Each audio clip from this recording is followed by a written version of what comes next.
días. Buenos días.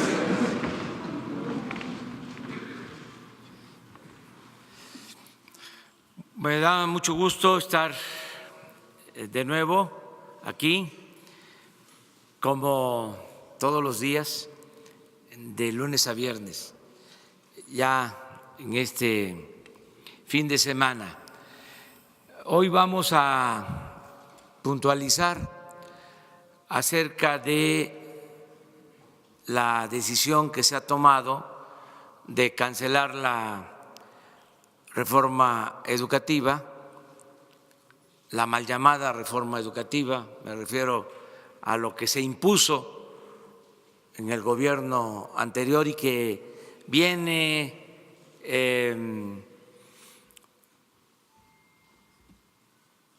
promoviéndose desde que se inventaron en el extranjero las llamadas reformas estructurales,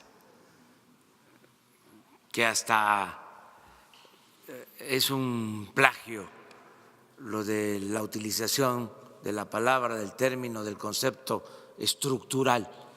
Cuando nosotros estudiamos en la ciencia social, lo estructural era lo profundo, era lo que permitía cambiar una realidad de opresión, de injusticia, por algo nuevo, por algo justo. Estos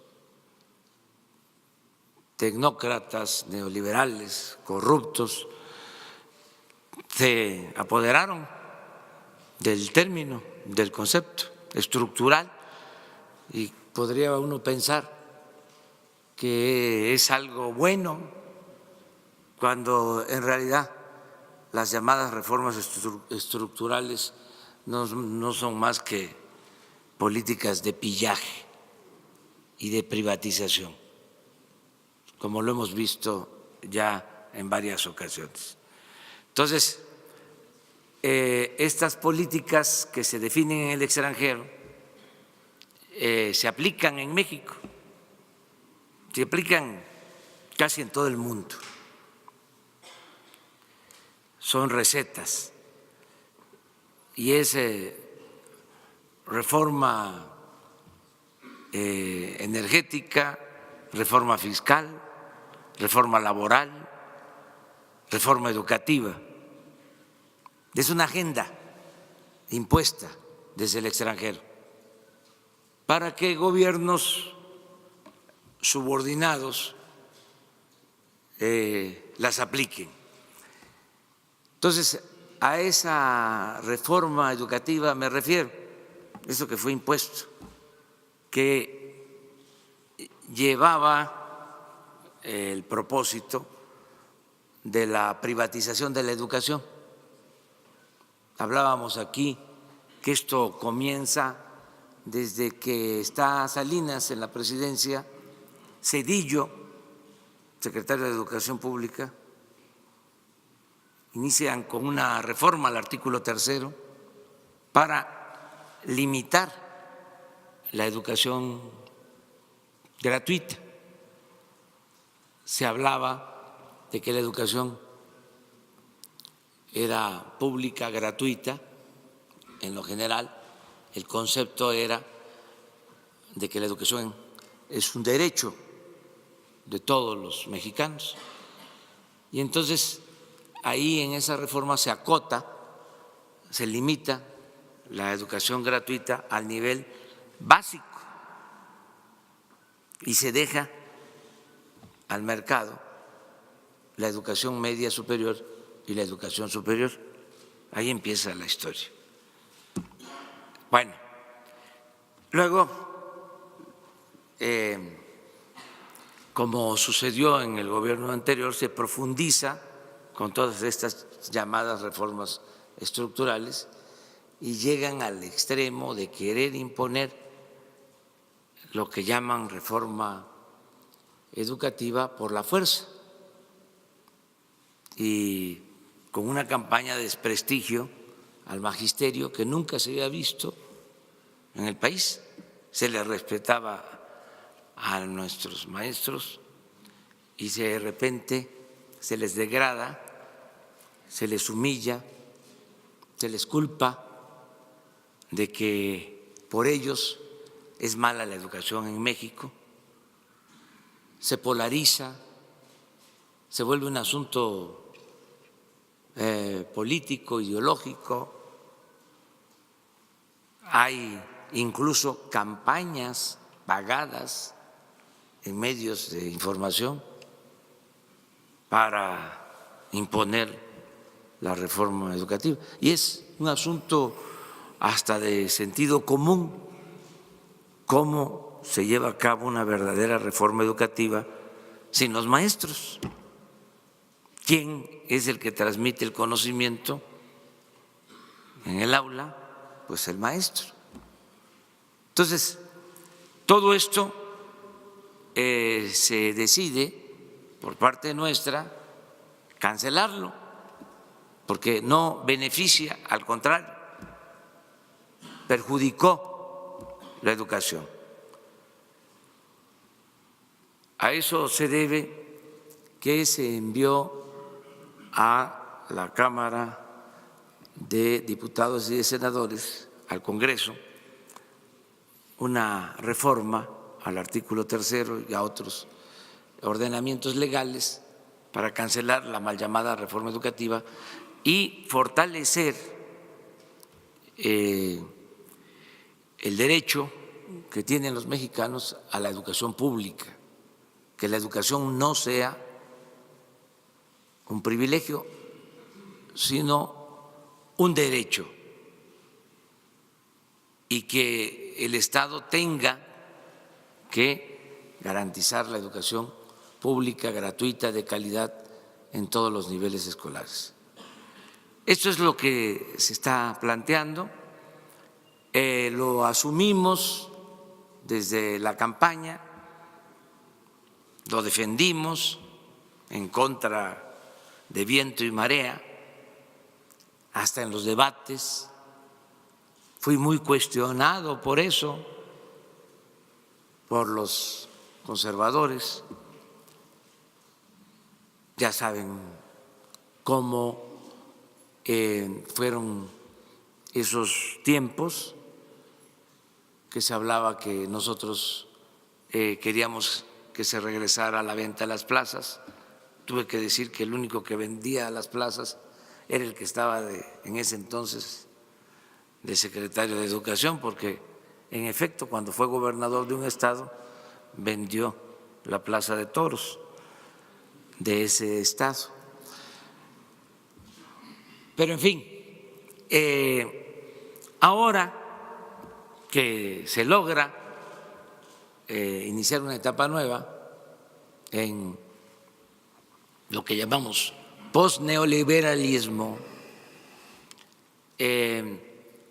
hay quienes también con una postura muy conservadora, aunque aparentando ser radicales,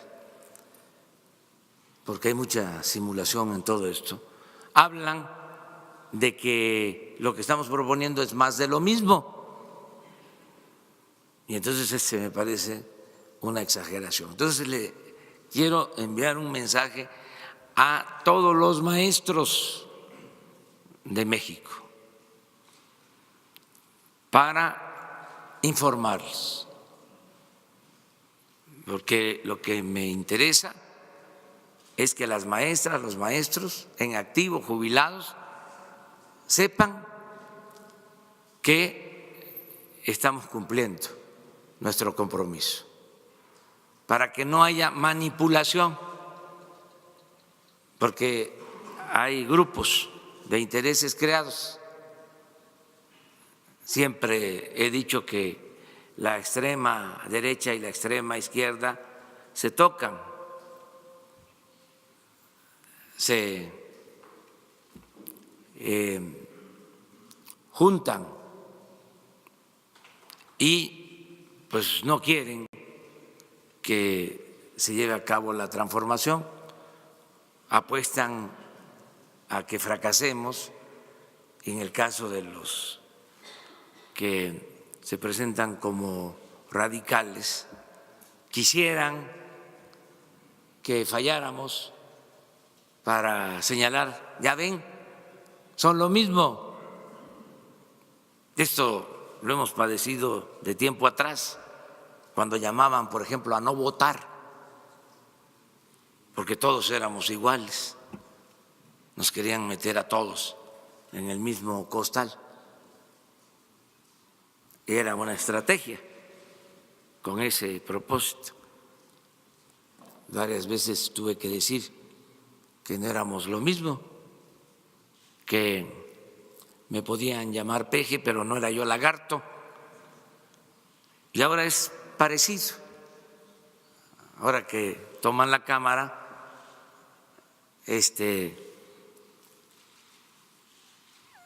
señalan de que es igual, que estamos engañando, estamos simulando. Pues no, no somos lo mismo. Y por eso vamos a aclarar. ¿A quién nos importa aclararle? A las bases magisteriales.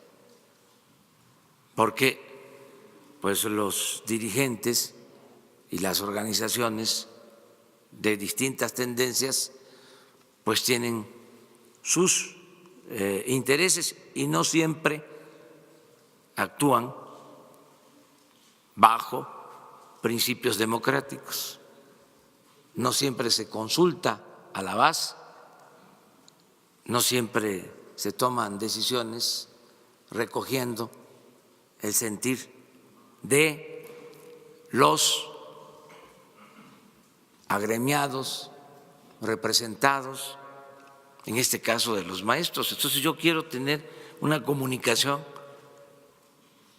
más que con los dirigentes, con las bases, con los trabajadores, con los ciudadanos.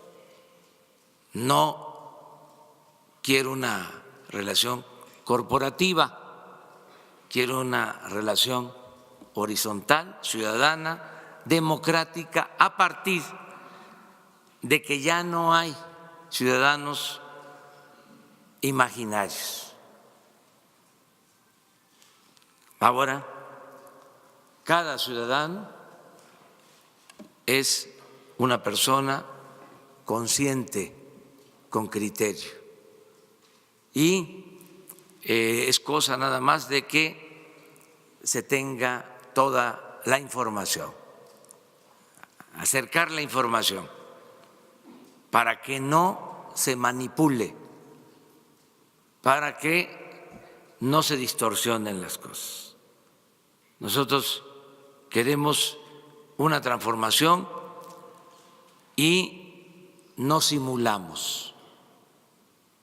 Hemos luchado durante muchos años por llevar a cabo en México un cambio verdadero y vamos a cumplir, no le vamos a fallar a los ciudadanos. Entonces, le pedí a Esteban Moctezuma, secretario de Educación, que con mucha claridad puntualizara qué significaba la llamada reforma educativa y qué estamos nosotros proponiendo. Y él va a hacer esta exposición y este documento inicial, resumido, lo vamos a convertir en un volante y lo vamos a entregar a todos los maestros. ¿Qué ofrecemos? Si hace falta más información, diálogo, mano abierta, franca y no puño cerrado, nada de represión. Esa es también una diferencia sustancial. Diálogo, acuerdo, el tiempo que sea necesario, y no autoritarismo, no represión. en eso también somos distintos, no somos represores. Entonces, vamos a pedirle a Esteban que nos exponga y una vez que terminemos con este tema, abrimos la sesión de preguntas y respuestas. Muchísimas gracias, señor presidente. Pues tratamos de resumir de manera muy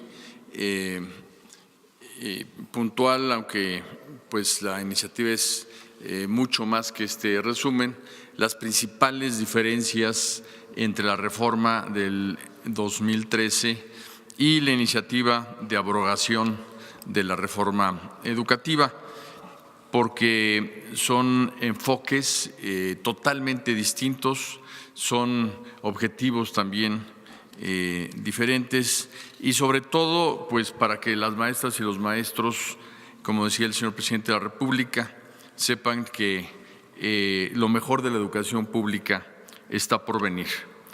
En la reforma educativa de 2013 hubo una evaluación punitiva ligada a la permanencia en el empleo. Ustedes recordarán esa palabra permanencia que se incluyó en el artículo 3º constitucional y en la iniciativa lo que viene es incluso una prohibición expresa de ligar cualquier proceso a la permanencia en el empleo. No solo no aparece, sino que está proscrita. En cuanto a la evaluación que se hacía, que era una evaluación estandarizada y homogénea a nivel nacional, donde se le preguntaba en el mismo examen lo mismo al maestro de Monterrey que a la maestra de Motocintla, Chiapas. Actualmente lo que se busca, y es para toda la educación, es no tener un criterio de homogeneización, sino al contrario un enfoque regional, en donde se puedan expresar las diferentes regiones. Hay muchas propuestas pedagógicas también a nivel local y todo eso se tiene que recoger porque es la experiencia de las maestras y los maestros en clase y frente a sus comunidades. Entonces se va a dar este enfoque regional y local a la educación. Un tercer punto muy importante es que se creó el Instituto Nacional de Evaluación Educativa para una evaluación coercitiva de los maestros y de las maestras. Este instituto desaparece y se revalora al magisterio.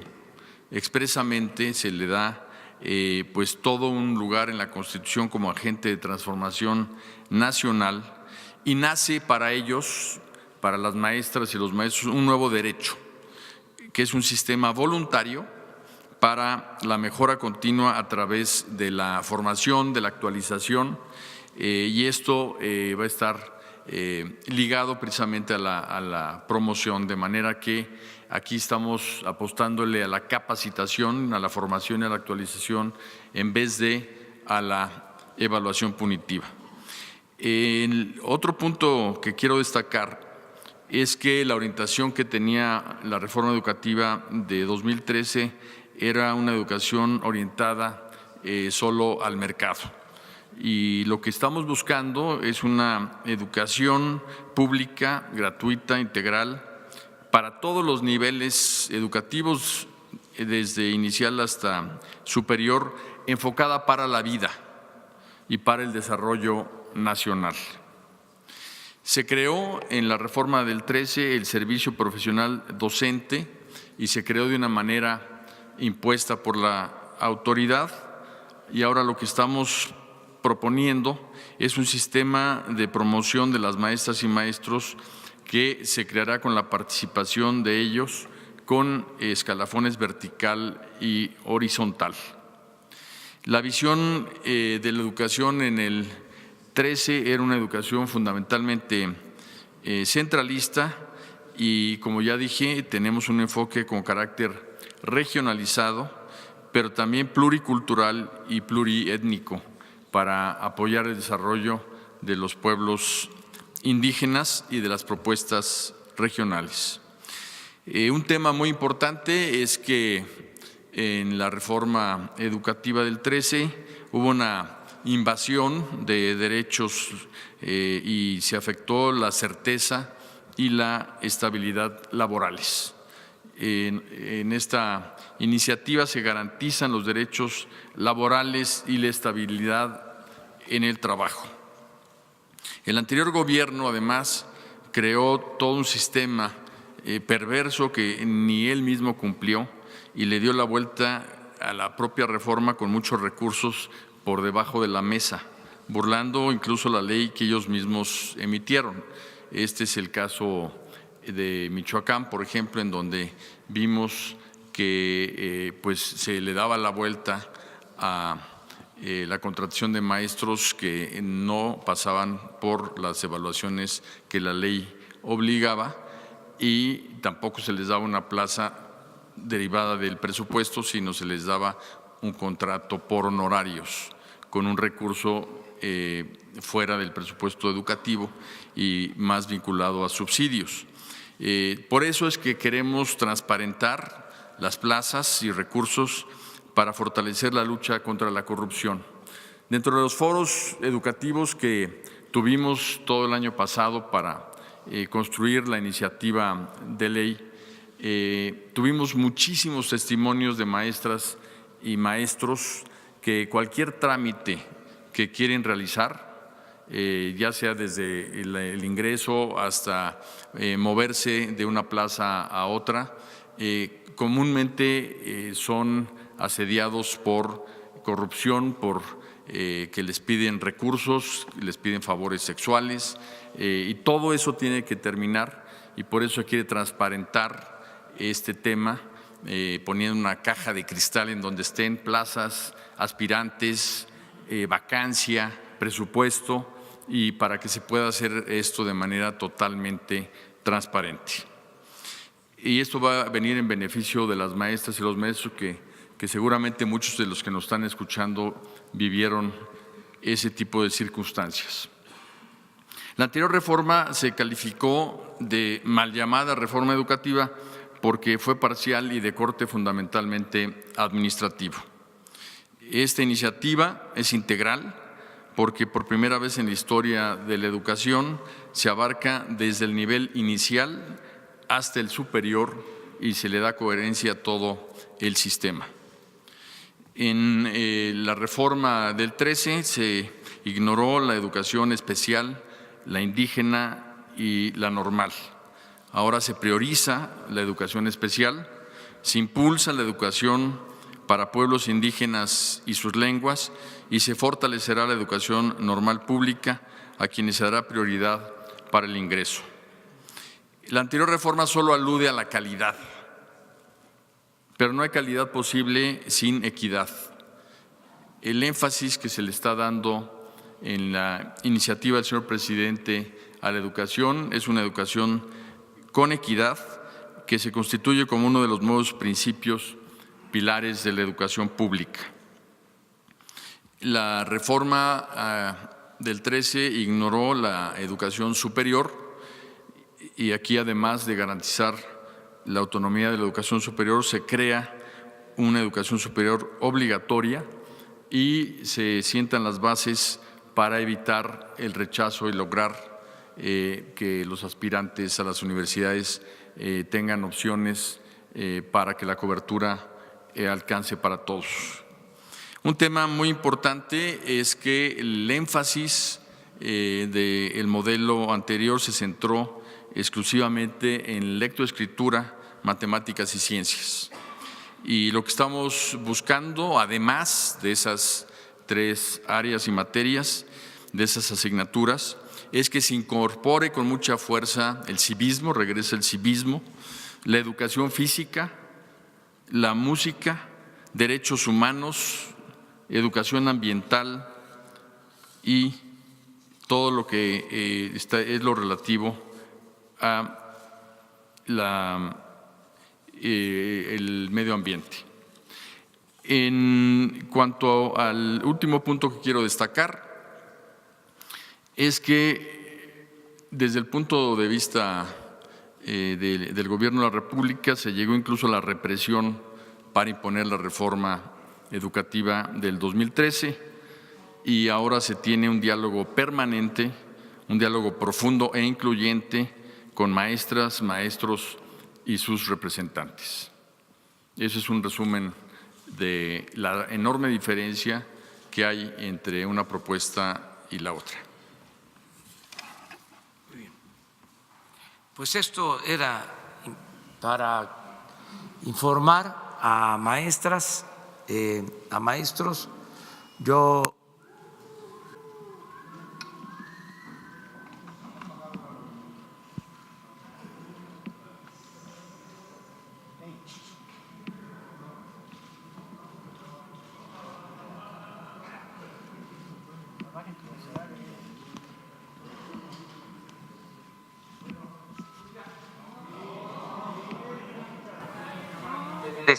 ahí está, ahí está.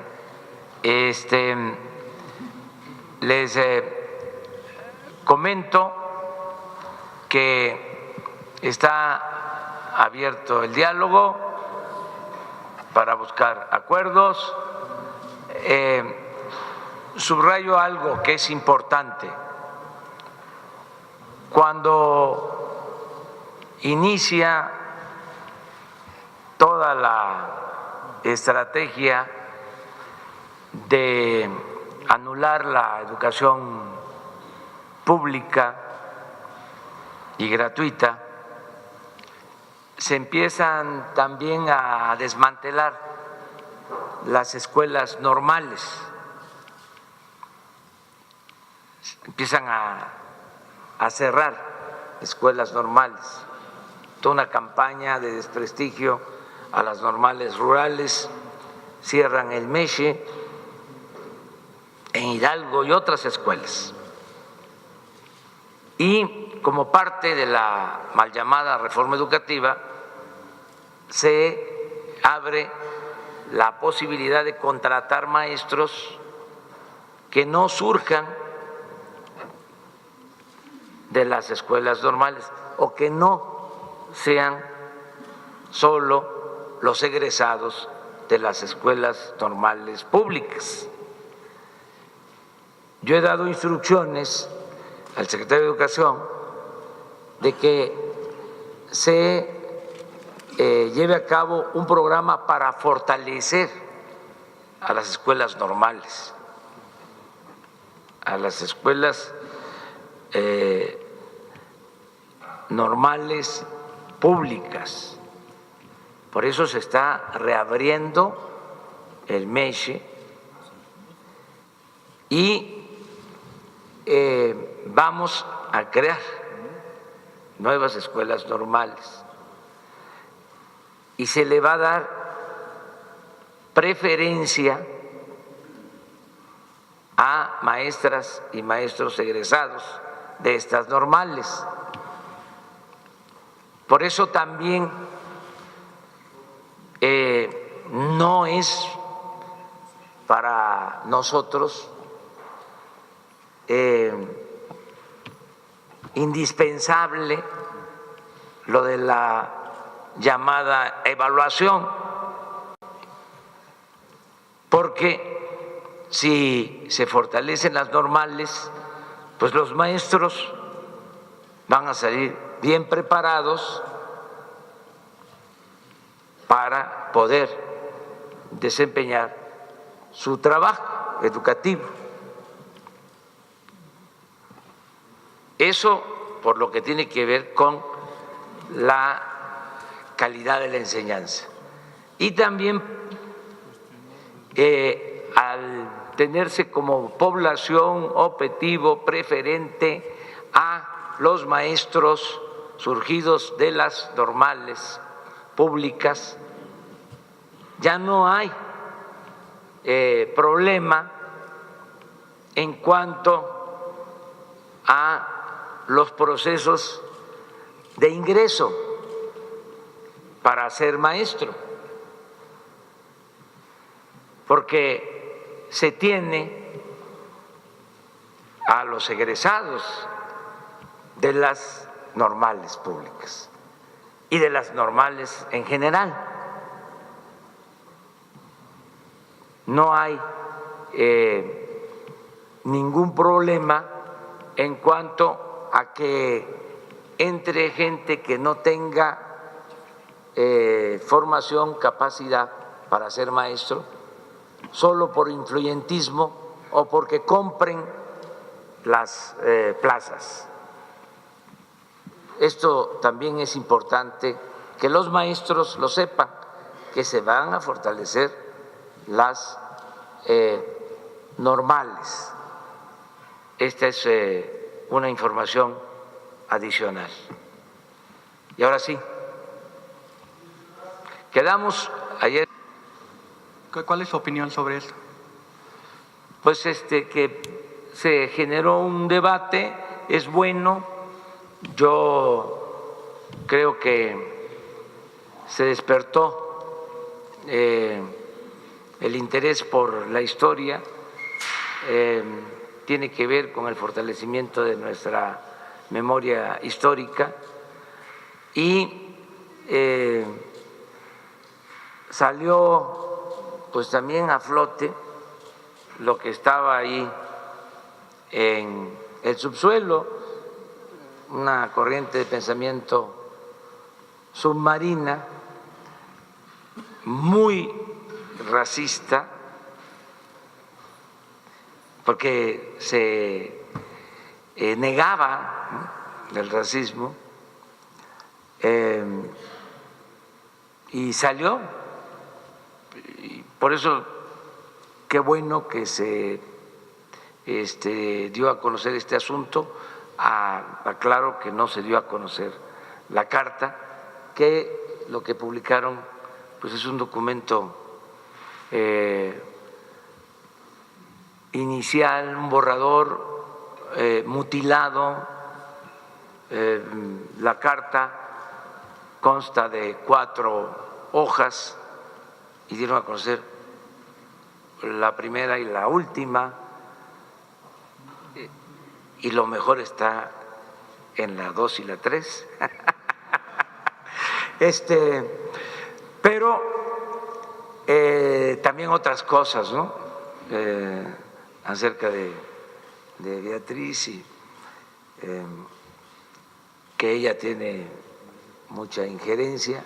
Sí, Beatriz es una mujer con criterio, y desde luego que nos comunicamos y platicamos, pero pues la responsabilidad es del presidente. Sin embargo, pues han estado haciendo estos cuestionamientos, ¿no? Hubo un personaje que escribió que era yo un mandilón,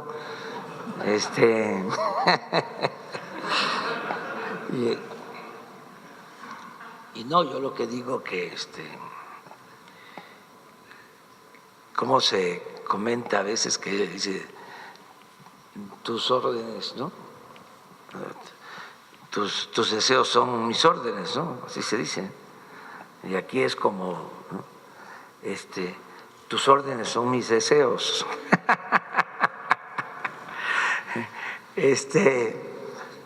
Salieron todas estas cosas.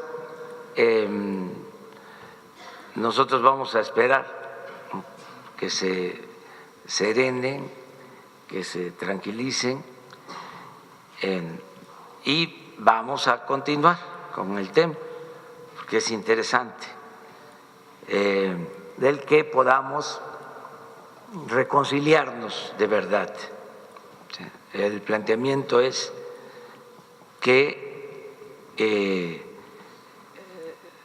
salgan estas cosas, que no olvidemos el pasado, no con el ánimo de confrontación, sino de poner todo esto al descubierto, que se ventile, que se haga un relato conjunto, objetivo, profesional, racional, y que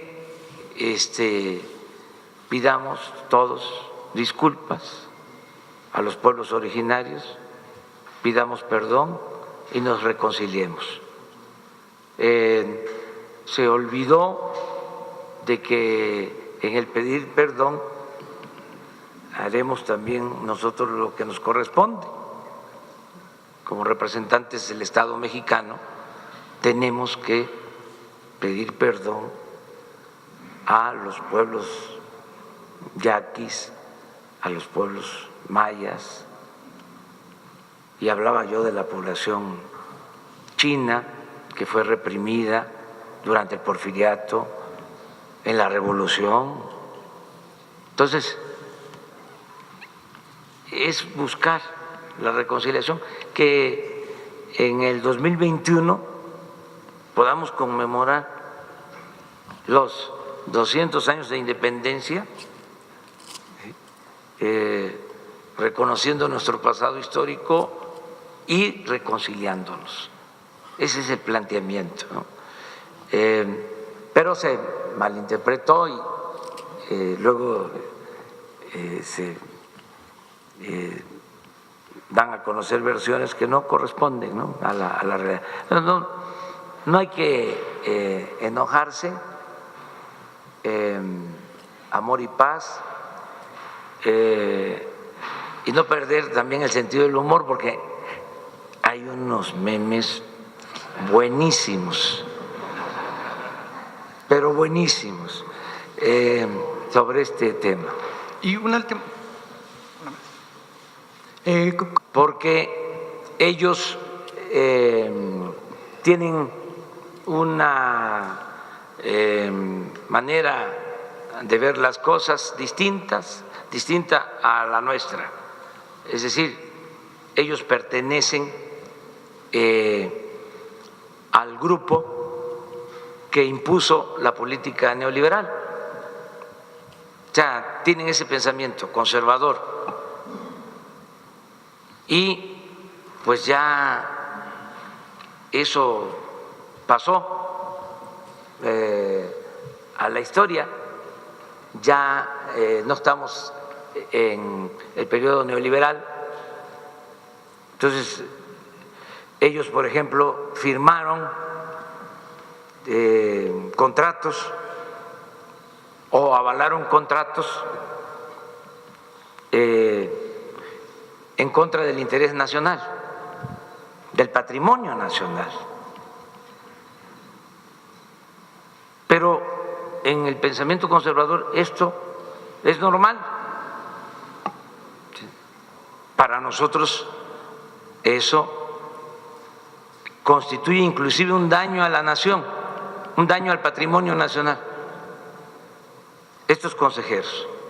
Pero bueno, qué bien que deciden irse, porque pues se requiere que haya consejeros que actúen como representantes del Estado, como representantes de la nación, que no actúen como representantes de grupos, que no defiendan los intereses nada más de un sector. Entonces no va a haber ningún problema, se va a sustituir. Claro, salió la nota hasta en el Wall Street Journal y eso es, qué barbaridad, ¿no? Una gran noticia. O sea, no debemos de extrañarnos. O sea, se está dando un cambio en México. Ya se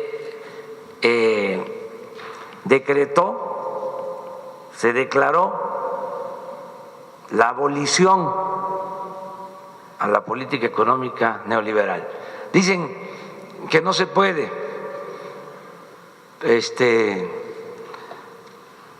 por decreto, no se puede declarar la abolición de la política económica neoliberal. Sí se puede, porque no solo es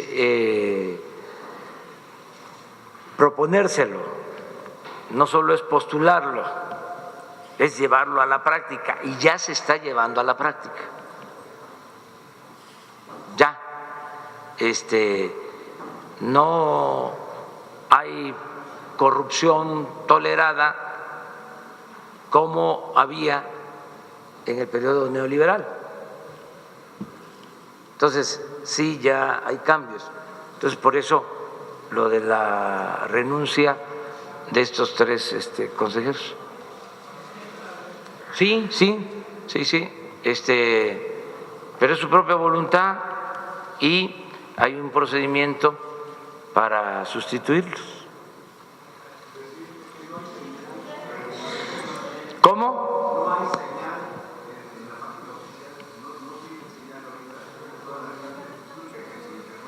Sí, pero se están grabando y puede ser que se pase.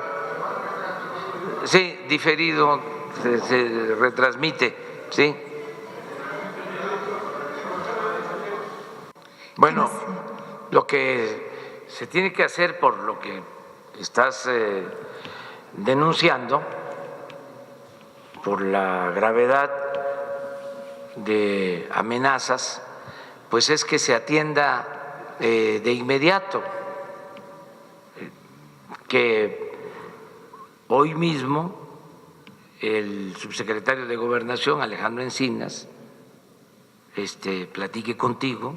Y en el caso de la fabricación de culpables, que hay miles de víctimas, yo tengo una base de datos de 206 personas, y en Atlaxoloaya, Morelos, el penal tiene más de 70 personas en el abandono jurídico. Tenemos un caso, señor presidente, que es un ex militar, José Avilés Moreno, de 23 años de prisión preventiva. Es una violación a sus derechos humanos y en este gobierno, en este nuevo régimen, cada día se sigue tolerando esas violaciones. Su opinión allí con respecto a estos casos sobre la fabricación de culpables. He dado instrucciones a la licenciada Olga Sánchez Cordero que se abra una mesa para atender a quienes han sido injustamente encarcelados, quienes no deberían de estar en las cárceles, y hay este proceso abierto, se está atendiendo a personas. Entonces es lo mismo, nada más que esto lo ve la secretaria de Gobernación. O sea, hay quienes desde hace mucho tiempo no han sido sentenciados, están ahí como secuestrados o presos por consigna. Eso ya no se permite, se tolera en este gobierno. Lo que sucede es que nos está llevando tiempo hacer justicia, porque es mucha la demanda de justicia que hay en el país. O sea, el pueblo de México, repitiendo la frase bíblica, tiene hambre y sed de justicia.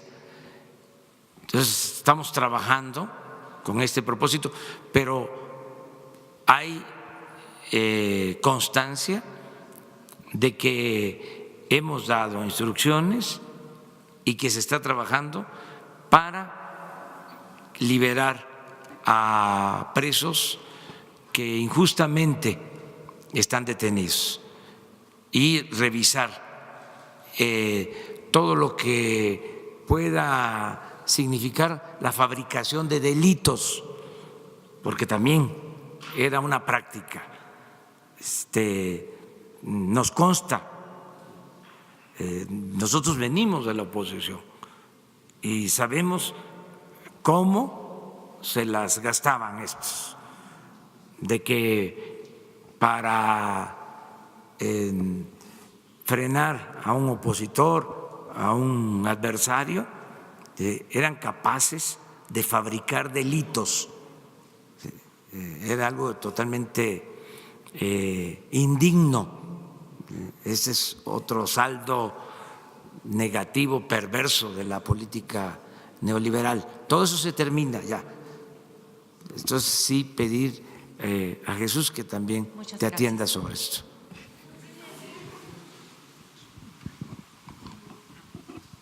Presidente, buenos días. Marco Antonio Olvera de Radio Latino California, corresponsal aquí en México.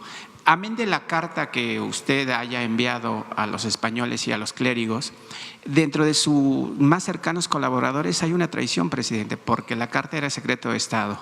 ¿Qué medidas tomará para esos temas? Porque no se pueden estar filtrando documentos que usted tiene de primera mano.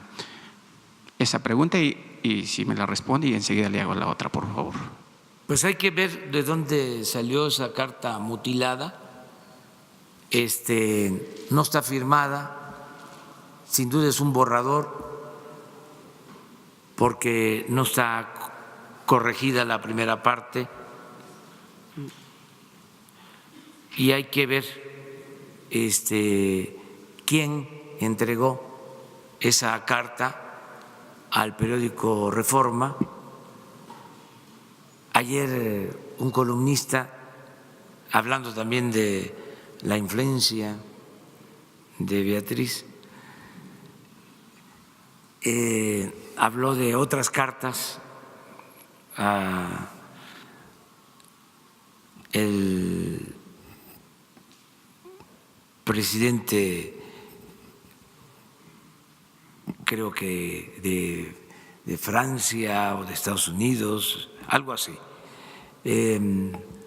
Bueno, no tiene relevancia lo que hayan dicho porque en su momento se va a dar a conocer el documento original. No lo damos a conocer ahora porque hicimos el compromiso de esperar, ¿no?, una respuesta. Se sobredimensionó la respuesta, se exageró, quién sabe por qué razón. Y sí ver quién pudo, ¿no?, entregar esa carta, cómo se obtuvo, porque sigue habiendo seguramente espionaje no gubernamental. Pero sino, dentro de sus colaboradores sí, presidente, porque esa es una carta pues que nada más lo tiene usted y la oficina de presidencia. Sí, puede ser que a alguien le haya pasado, porque miren, pues no se puede, estamos hablando de que están renunciando apenas 3 consejeros, ¿no?, de pensamiento conservador o neoliberal a Pemex, pues todavía quedan gentes que son partidarios, ¿no?, de esa política y tienen vinculación con la prensa conservadora, con columnistas del régimen anterior, que estaban al servicio del régimen anterior, pero bueno, ahí va a irse poco a poco, ¿no?, aclarando. Pero también siempre he dicho que la vida pública debe ser cada vez más pública y que el que nada debe, nada teme. Si se puede dar a conocer la carta sin ningún problema, solo que, o sea, no hay nada que esconder.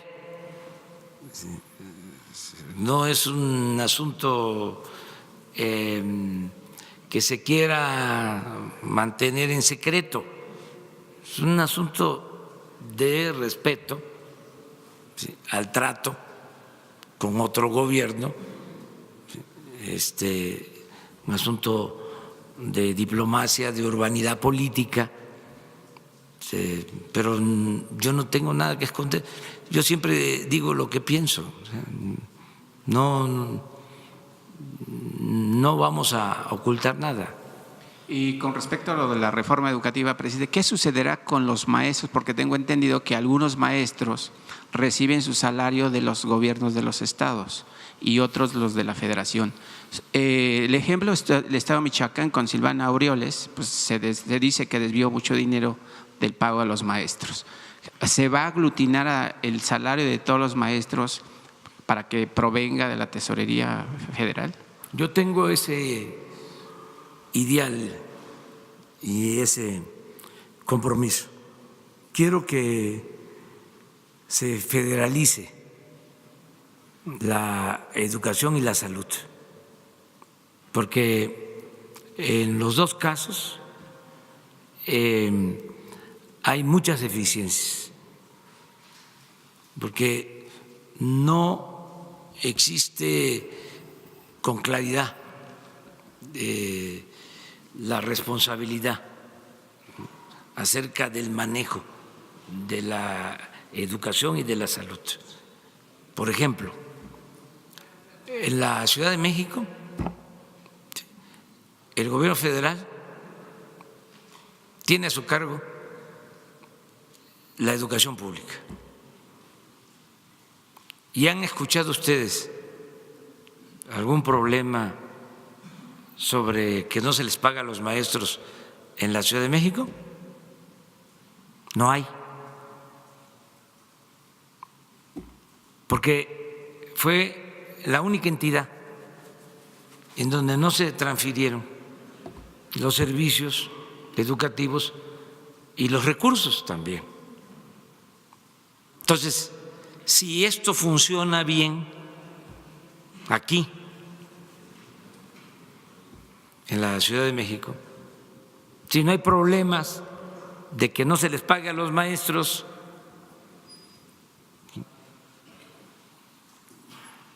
¿por qué no buscar la regularización?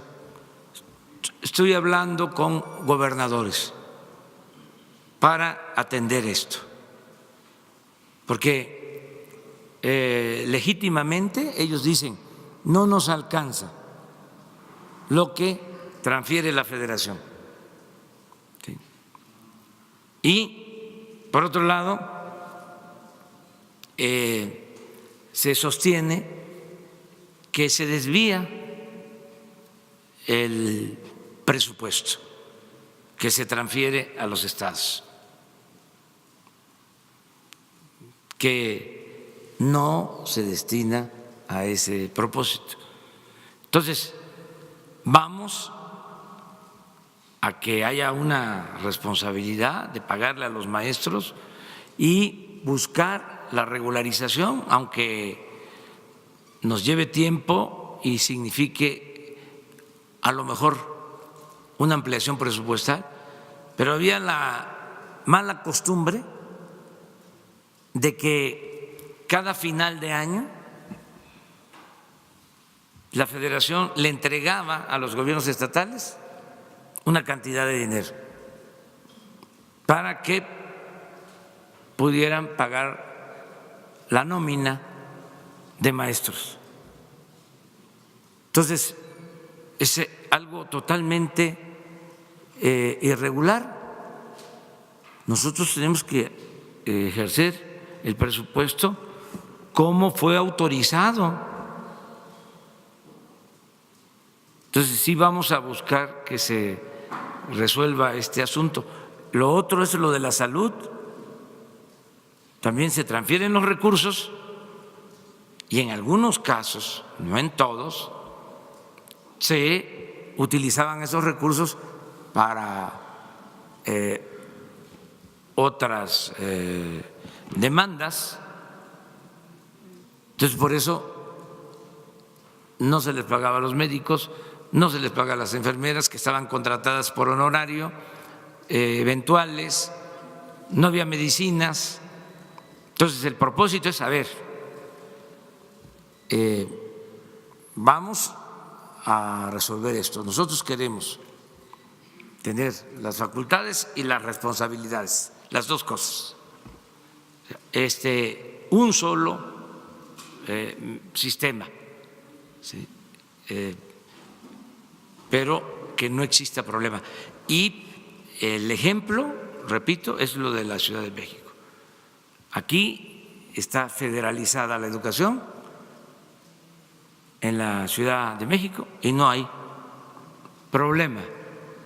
Entonces, voluntariamente, ya con algunos gobernadores se está platicando para que sea la federación la que se encargue. Esto va a significar que el manejo de nómina y el manejo de todos los fondos regrese a la federación.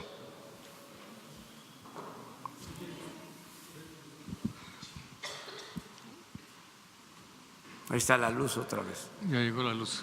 Gracias, buenos días, señor presidente, buenos días, secretario. Ahorita que mencionó gobernadores que venden plazas de toros, me recordé, no sé por qué, a Otto Granados Roldán, que fue el último secretario de Educación Pública del sexenio pasado. Y en atención a lo que decía ahorita el secretario de fortalecer el combate a la corrupción, quisiera preguntarle si… sobre dos temas que había indicios en la administración pasada. El primero, que era de constructoras favoritas en la Secretaría de Educación Pública, tanto en el periodo de Aurelio Nuño como el de Otto Granados, es constructoras favoritas para nuevas escuelas, para reparar escuelas, para reconstruir escuelas después del sismo, incluso levantar esas escuelas. Y también en el sobreejercicio presupuestario, creo que en algún año el sobreejercicio fue 1000%. ¿Tienen ya investigaciones concretas, hechos concretos, denuncias listas o por presentar sobre casos de corrupción en esa administración? Y si me permite, ahorita le haría una segunda pregunta, presidente. Gracias.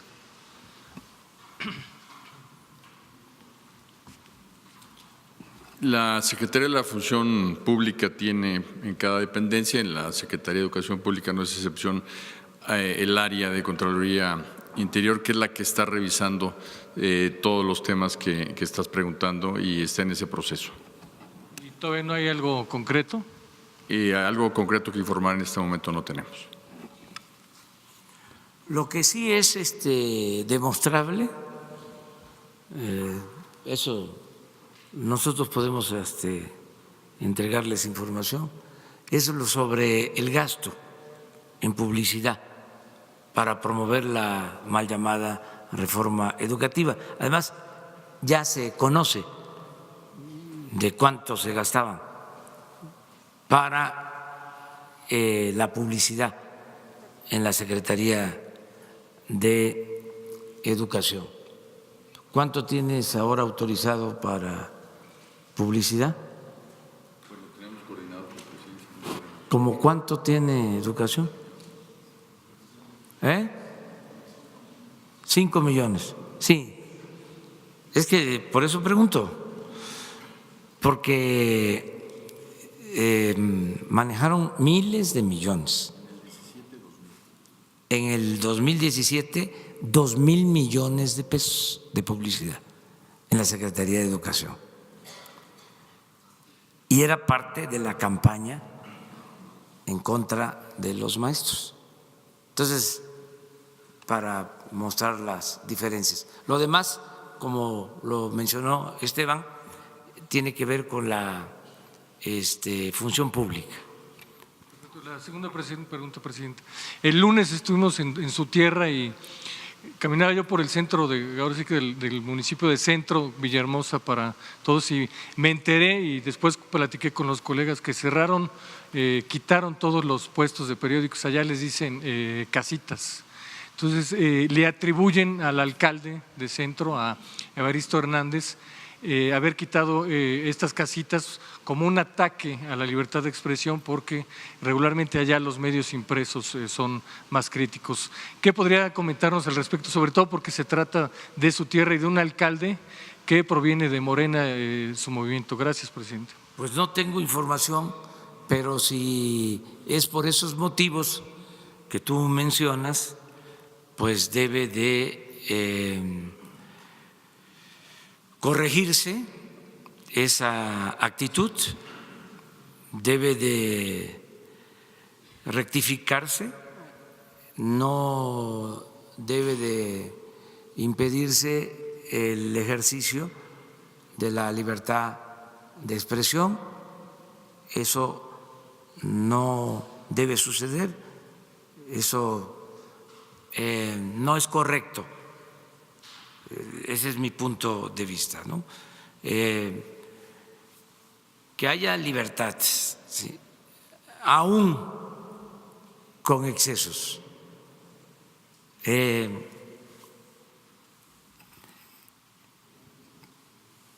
Prohibido prohibir. Prohibido prohibir en lo que tiene que ver con la libertad de expresión. Y así en otras cosas. O sea, libertad plena. Es mejor, ¿sí?, el exceso, la demasía, que la limitación a la libertad. ¿Sí?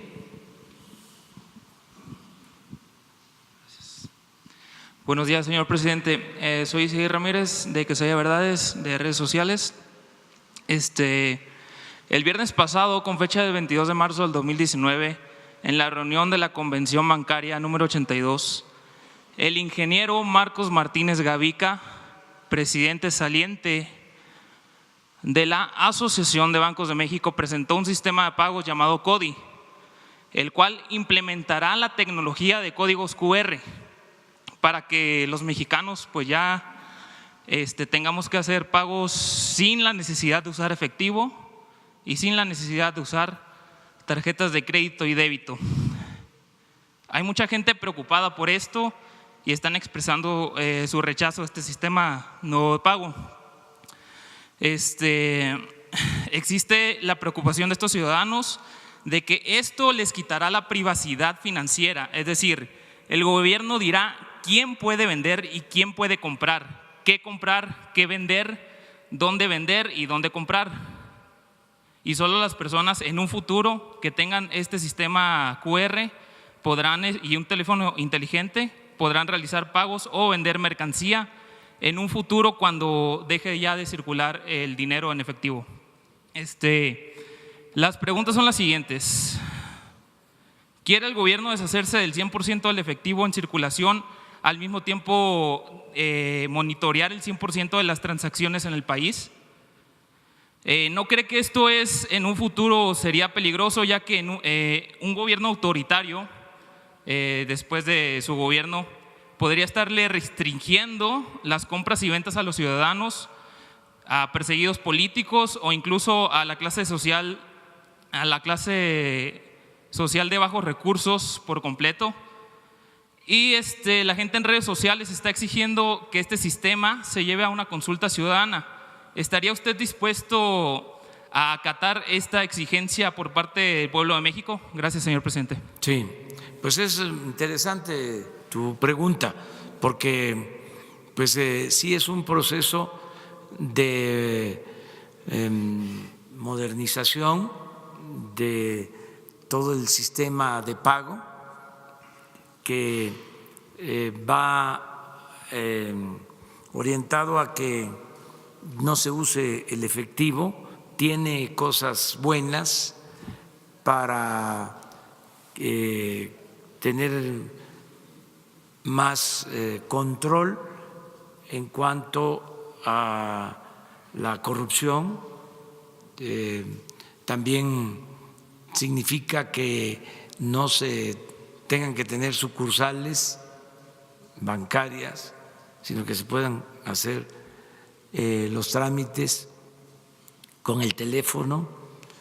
Pero también tiene eso que tú planteas, ¿no? Es una modificación a las prácticas de intercambio económico, a las compras, y sí, al futuro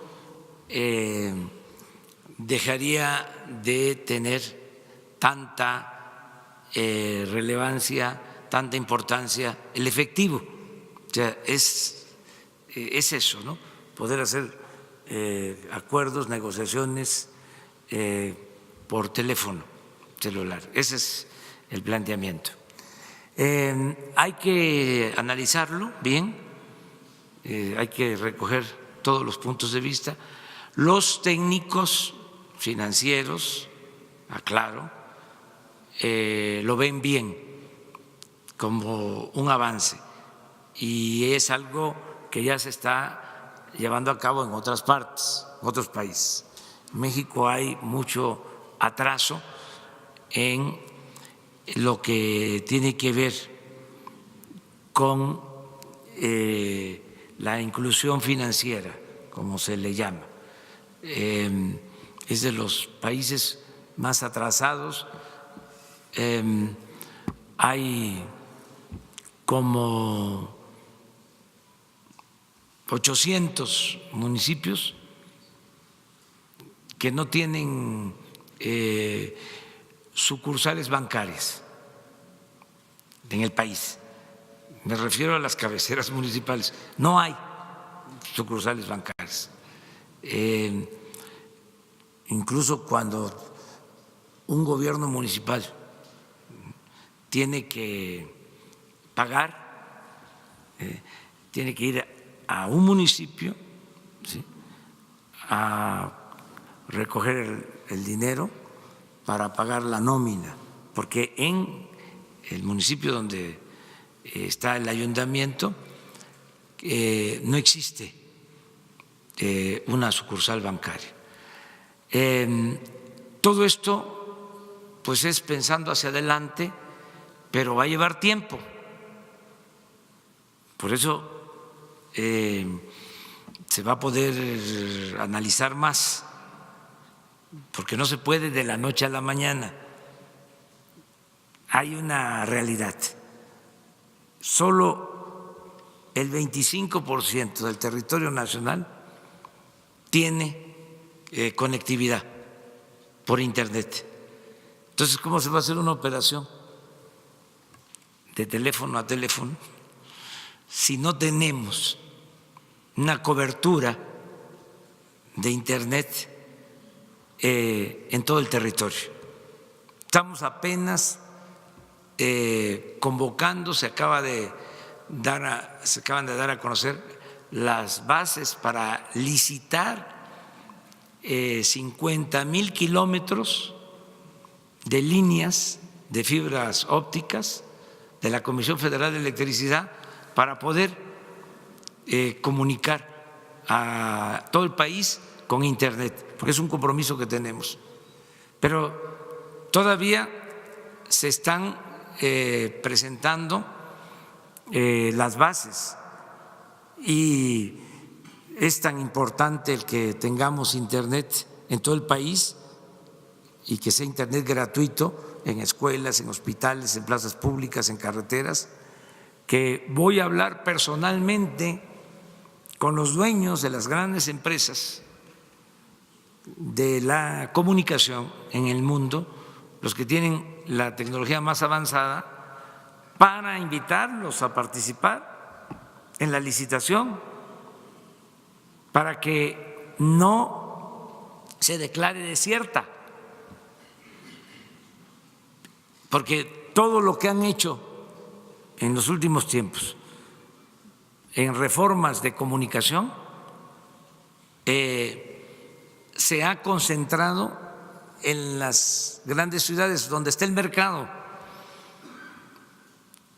pero está muy deficiente el sistema de comunicación de Internet en México, es lento, inexistente y caro.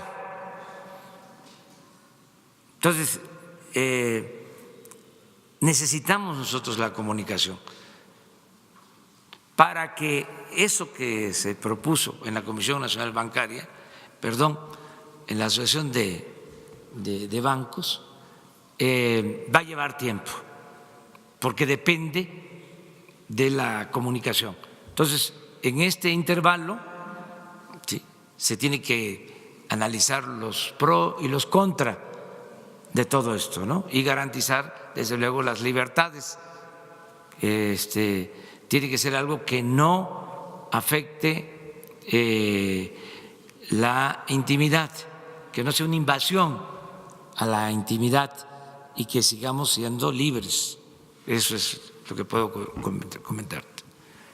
A ver, la compañera que está atrás y otro más, ¿no? Tenemos que ir, vamos a Poza Rica y a Tuxpan y luego vamos a la Huasteca veracruzana y a la Huasteca de Potosina y el domingo vamos a estar en Ciudad Madero, entonces tenemos gira. Sí, buenos días. Su posición, su respuesta ante esta nueva declaración del presidente Trump relacionado, dice él, que si México no hace nada, él cerrará la maldita frontera, así lo expresó. Y preguntarle también, las organizaciones civiles están preocupadas porque consideran que México, su gobierno, primero abrió la puerta a migrantes y ahora ha dado señales como que se está tomando otra postura, y esto lo señalan por dos cuestiones: por esta alarma de que se está formando una caravana madre en Honduras, como lo mencionó la secretaria de Gobernación, y que se van a poner unos bloqueos en el Istmo de Tehuantepec. Entonces, si me hace favor el caso de la declaración de Trump y las medidas domésticas. Gracias. Pues ya hemos hablado de esto, ayer lo mencioné, reitero lo mismo. Vamos nosotros a ayudar, a colaborar. Queremos tener una buena relación con el gobierno de Estados Unidos. No vamos a polemizar sobre estos temas. Pensamos que se tiene que solucionar el problema, el fenómeno migratorio, atendiendo las causas, con crecimiento, con empleo, con bienestar. Nosotros vamos a seguir ayudando para que el flujo migratorio, los que pasan por nuestro país, lo hagan en el marco de la ley, en forma ordenada, que no haya violación a sus derechos humanos. Y eso es lo que estamos haciendo. No quiero darle mucha relevancia al tema, porque vamos nosotros a cuidar que no haya abusos, no haya violaciones. Estamos haciendo nuestro trabajo y no voy yo a polemizar sobre esto. Voy a ser muy prudente por una serie de circunstancias, entre otras porque queremos llevar una muy buena relación con el gobierno de Estados Unidos. Estamos desarrollando el sureste, estamos impulsando actividades productivas en el sureste del país y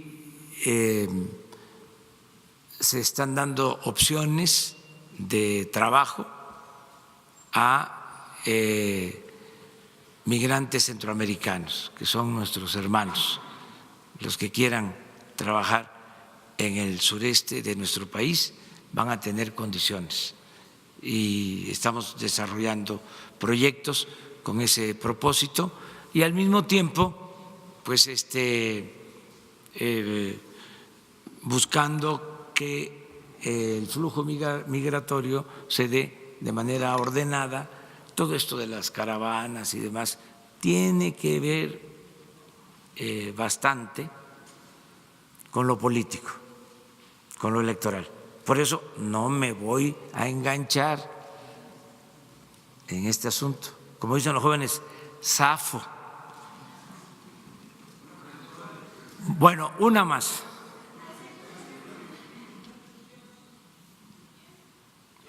Ella. ¿Tú?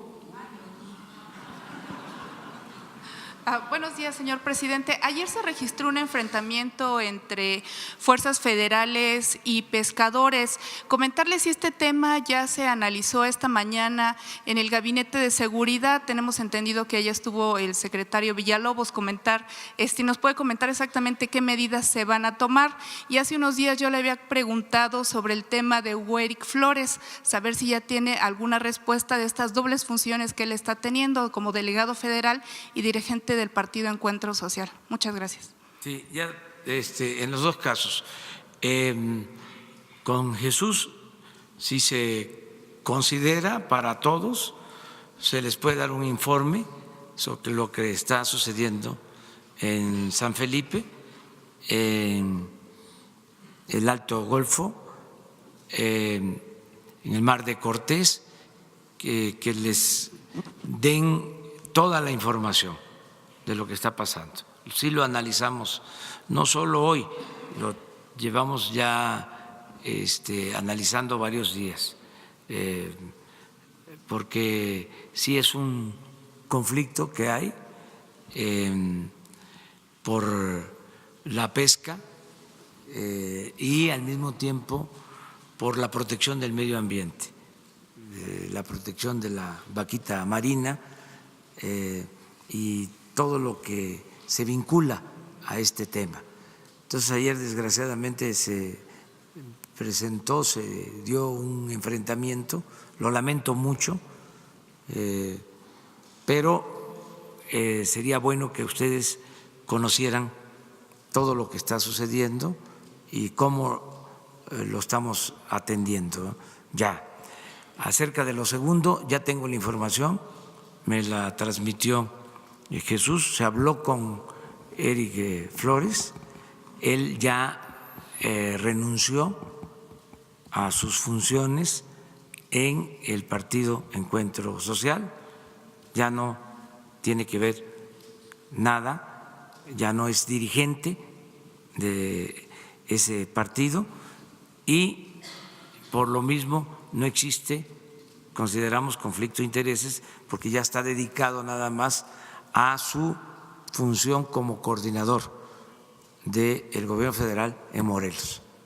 ¿Tiene la fecha de exactamente cuándo se dio la renuncia? Porque cuando estaba este tema, antes de que el tribunal se determinara sobre el tema, él estuvo muy activo dando conferencias de prensa al mismo tiempo que seguía en funciones de delegado federal.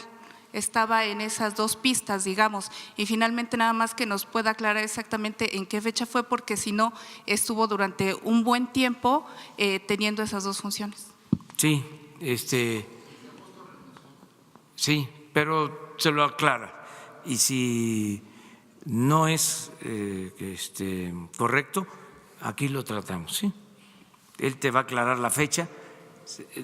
Me dices agosto, que en agosto renunció, pero que se demuestre y que tú quedes convencido. ¿Te parece? Y si no, aquí me dices. Bueno, y nada más sobre la vaquita marina, saber si ya tienen identificadas bandas, cómo están operando y cuándo ya se van a poder tener resultados, sobre todo lo que decían los pescadores, que no les está llegando este apoyo. Sí, hoy se trató todo sobre esto y más tarde tienen toda la información. Y muchas gracias. Nos vemos el lunes. Un mensaje sobre la situación del Popocatépetl. Cambió la fase, pero sigue siendo preventiva. Ayer nos informaron los especialistas, vulcanólogos, estuvieron en la reunión con nosotros, nos dieron toda la explicación, son profesionales, están dándole seguimiento a toda la actividad del volcán. Cambió la fase, sigue siendo preventiva, se está procediendo de esta manera para actuar con responsabilidad, pero no hay todavía indicios de que pueda haber una situación de riesgo de peligro en el caso del volcán. Están monitoreando los especialistas el volcán y cambió la fase, pero sigue siendo preventivo. ¿Sí? El semáforo sigue estando en amarillo. Eso es lo que puedo decirles. Pero es don Goyo, o sea, es especial, merece respeto. Y ahí estamos pendientes.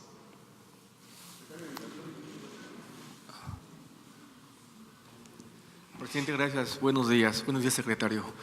Preguntarle en tema educativo. El día del informe, la jefa de gobierno ha manifestado que para el mes de mayo va a regresar el plan de programa de comida caliente a nivel preescolar, primaria y secundaria. Sabemos que los planteles de tiempo completo tienen los comedores, lamentablemente no han funcionado. ¿Por qué? Porque en cierto punto son discriminatorios. Hay gente que no tiene la posibilidad económica de estar pagando de 25 a 30 pesos diarios para este tipo de servicio. Sin embargo, con este programa ya estarían desapareciendo ese tipo de comedores. ¿Y cuál sería el mensaje que le da usted a los directivos? Porque son manejados tanto de la dirección como de un particular y lamentablemente no se sabe dónde van a parar esos recursos porque las escuelas siguen en las mismas condiciones, no tienen a veces agua, bancas, inmobiliario. ¿Qué va a pasar con los comedores que están en las escuelas de tiempo completo? Gracias, presidente. Hablas del Distrito Federal de la Ciudad de México. Fue lo que comentó la jefa de gobierno, que en mayo entraba este programa de comida caliente, licenciado. Sí, hay varios programas que tienen algún costo de acuerdo a cómo estaban diseñados. El de la alimentación en algunas escuelas es uno, el de la capacitación magisterial es otro, y la iniciativa que envió el señor presidente de la República el 12 de diciembre incluye precisamente que uno de los términos más importantes del modelo educativo es la equidad. Entonces, para escuelas que están en zonas marginadas y para población marginada, va a haber todo un programa a lo largo del sexenio para dotar de cocinas y de alimentación a esas escuelas. En el caso del DF, ¿esos comedores desaparecen o seguirán con ese tipo de costos? Porque no, esos comedores, o sea, lo que ya no va a haber es venta o sea, que cuesten. Y eso va a ser gratuito en función de cómo se vaya el programa instrumentando a lo largo del sexenio. Gracias. Mire, esto esa es otra diferencia con los neoliberales.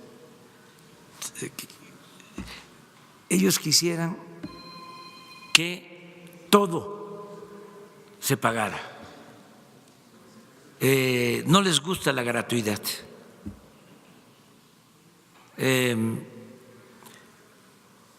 Para ellos la educación gratuita,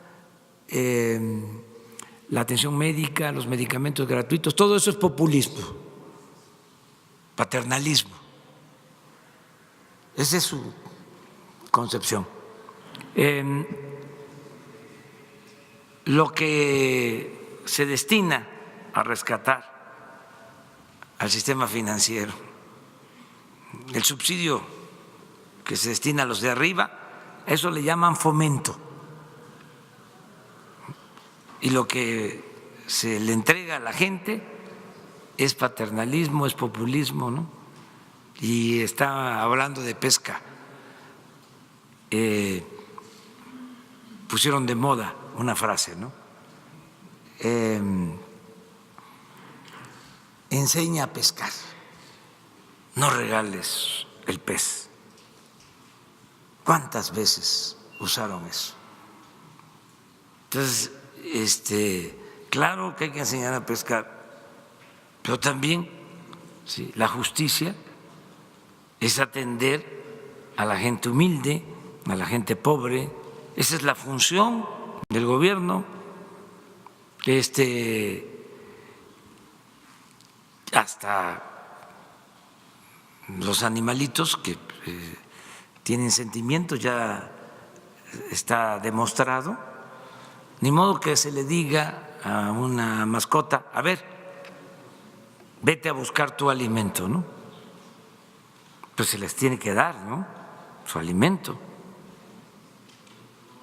Sí, pero en la concepción neoliberal todo eso es populismo, paternalismo. Y se llegó a una situación de que todo era cuota.